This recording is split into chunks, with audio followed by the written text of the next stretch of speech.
Ене 9 бөлім. Достар, мен алдағы уақытта көптеген аудио әңгімелер түсіретін боламын.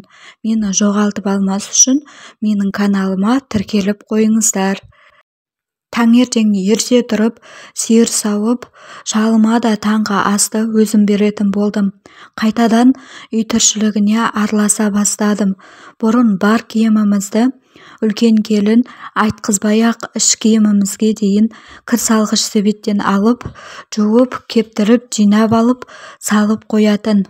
Енді өзім жуатын болдым. Бірдеме дейін десем, кіші балам дереу әйелінің сөзін сөйлеп, аяғының ауырлығын сылтау қылатын болды.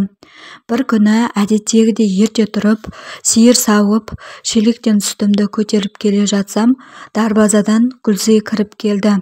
Мені көре салып, «Әй, құрбым, немене сиыр сауып жүрсің бе? Келінің қайда?» дейді. Мен ыңғайсызданып, келіннің босанатын уақыты жақындап қалды. Өзім сауып жүрмін дедім. Ол мырс етіп күліп, келінге келін болып жүрмін десеңші деді. Мұнысына ыза боп қалдым. Содан сүтін құйып бердім де, шай беріп, шалымды жұмысқа жібердім. Ұлым да тұра салып, беті-қолын жуа сала кешігіп барамын деп, шай да ішпей асығып кетіп қалды. Артынан ұйқылы ояу көзімен келін шықты. Асықпай сыртқа шығып келіп, беті-қолын жуып, пісіп тұрған сүттен құйып ішкелі отыр. Мен ашуланып отыр едім, оған зекіп сөйлей жөнелдім. Ертерек тұрмайсың ба? Бізді қойшы, ең болмаса ана күйеуіңе шай беріп жібермейсің ба? Аш кетті. Бала туатын сен ғанасың ба? Үйде дым істемейтін болдың ғой, деп сөйледім. Сөйтіп едім, келінім міз бақпастан бетіме тік қарады да, «Мама, менің аяғым ауыр, өз-өзімді күтуім керек.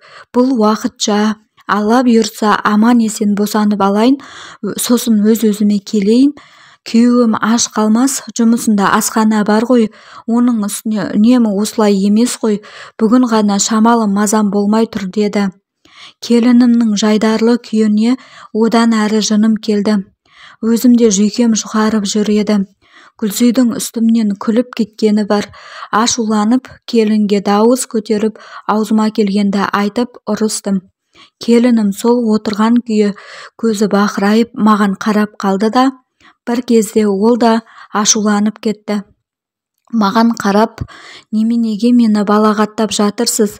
Өзіңізді біліп алыңыз, біз ештеме білмейді дейсіз ба? Кезінде өзіңіз де қолынан дым келмейтін олақ-салақ келін болыпсыз ғой. Артыңызды енеңіз жауып отырған екен, одан кейін абысыным жауып отырыпты.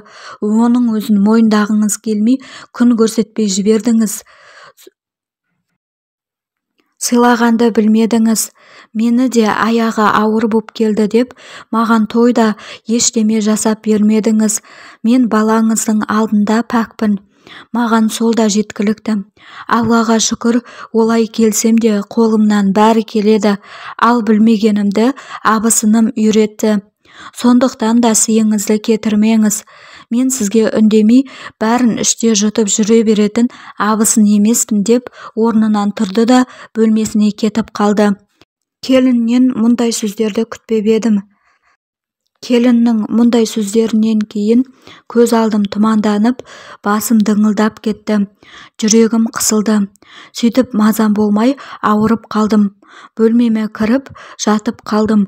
Содан кейін келінге мүлде сөйлемейтін болдым. Осылай уақыт өтіп жатты.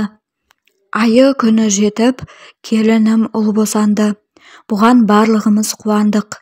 Өйткені үлкен ұлдың баласының орны ойсырап қалып еді. Үйде балалардың шулап жүргені қандай жақсы еді. Сөйтіп шалым да қуанып, мал сойып, үлкен ұлым мен келінім келіп, шығарып алдық. Үлкен келінім сол күйі маған салқын қабақ танытып жүрді. Үлкен балам түк болмағандай кейіп танытқанмен бәрібір бұрынғыдай емес еді. Сөйтіп кіші келінді Гүлзия құрбым айтқандай, қырқынан шыққанша келінге келін болсаң ғана жағасың дегендей қалжалатып, күнде ет қайнатып, сорпалатып күттім. келінім де қырқынан шыққаннан кейін өз-өзіне келіп, үйдің бар шаруасын дөңгелетіп алып кетті. Бұл келінім ширақ, тірлігі де ылдам-жылдам, тез еді, мінезі де жетерлік, өздігінен ешкімге соқтықпайды, бірақ ұнамағанын жүзіңе тіке қарап, именбей ойындағысын айта салатын. Бір күні әдеттегідей үйге Гүлзий құрбым келді. Келінім баласын ұйықтатып жатқан соң, өзім шай жасап, әңгімелесіп отыр едік. Жалғасы бар.